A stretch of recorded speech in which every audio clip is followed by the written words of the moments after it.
Good morning, church. It's Friday morning. We're looking at Hebrews 5. We are almost done reading Psalm 119. We're verses 137 through 144, and we're reading 2 Chronicles 27 and 28.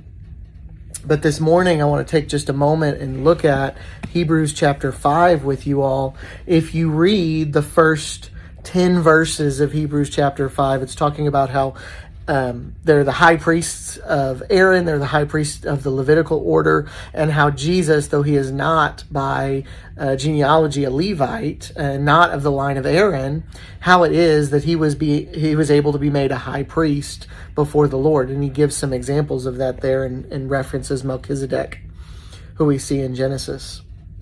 But if you read all of that and you go, man, this is a little complicated, this is some difficult teaching that we're looking at here, I want you to be encouraged, because the author of Hebrews knows that this is difficult stuff that he's looking at, because he tells us in verse 11 that we have much to say about this, but it's hard to explain, since you have become dull of hearing.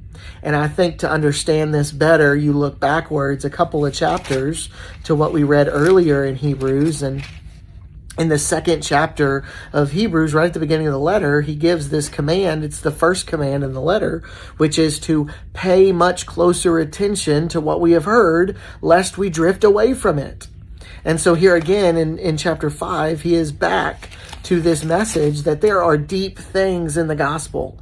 There are deep things in the ways of God, and they are difficult at times to explain, and we must discipline ourselves, and we must become mature in our thinking and in our understanding of God.